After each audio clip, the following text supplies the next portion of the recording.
Salam everyone! Recently, I've been part of interfaith dialogue training done in Estonia. But before I get into that, a little bit about me. I'm a teacher, and given the context where I live in, it's quite interesting that I'm the only Muslim in this institution dominated by Christians. So, before I came to this training, I approached my employer and asked for some days off to attend this event, in which he asked, "What's the event about?" And then I said it's about interfaith dialogue where young people, including me, will present about our religion and educate one another about it. And then she said, "I think you are the right person to do that, because you constantly change my mind about Muslims. I used to see them as violent people."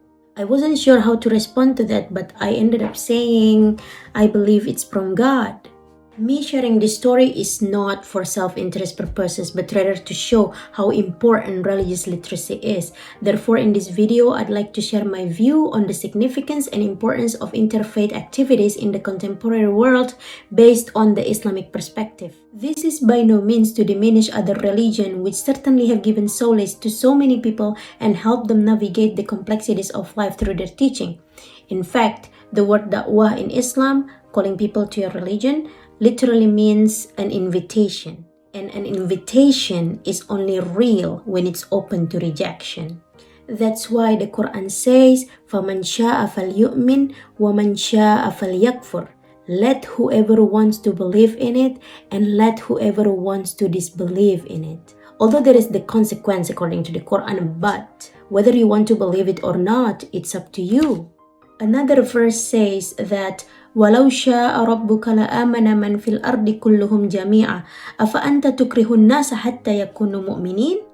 Had your Lord willed, all people on earth would have certainly believed, every single one of them. Would you then force people to become believers? And then the Quran answers, لَا إِكْرَهَ فِي الدِّينِ. There is no compulsion in religion. So, given the context we live in, interfaith has become a security issue. And deny it or not, the states that represent these religions across the globe should be more interested in religion. We need to understand that religion most of the time offers solutions to the problem we face. Not only them, but us as individuals, it is absolutely necessary to have knowledge about the basic beliefs of other religions. For instance, it is important to know that Islam doesn't accept terrorism. It's important to know that the concept of the chosen people in the Jewish tradition is not a sense of superiority, although it might be understood in that way, but it was actually a sense of moral responsibility on the people. It's important to know that crusades in the true understanding of Christianity are not acceptable. Our religion cannot be defined by these horrors. They have to be defined by the saints, scholars, and the sages of the religions. In addition, Duncan MacDonald says that the world will not be at peace until the three great militant and proselytizing religions come to some knowledge of one another. They are Buddhism, Christianity, and Islam. Johann Galtung, the father of peace and conflict studies, holds an optimistic view of human nature and capacity, in which he believes that kindness and goodness, which are naturally inside human being, open the way to tackle the three-layered violence, which are direct, structured, and cultural. So this is completely in line with fundamental understanding of religious people. That life is not just material, that life is not just quantitative but also qualitative, where both elements are working in our very human nature, that we have body and soul, that there is a spiritual dimension of human being. That acceptance, whether you're Jewish, whether you're Christians, whether you're Muslims, whether you're Buddhist, whether you're Hindu, can unite us. These are our natural alliances that should be recognized and pursued. After studying other religions, I come to one point. Most religious people, all they want is attempting to live a virtuous life. In economic theory from Adam Smith, we understand that selfishness is what drives human to do business.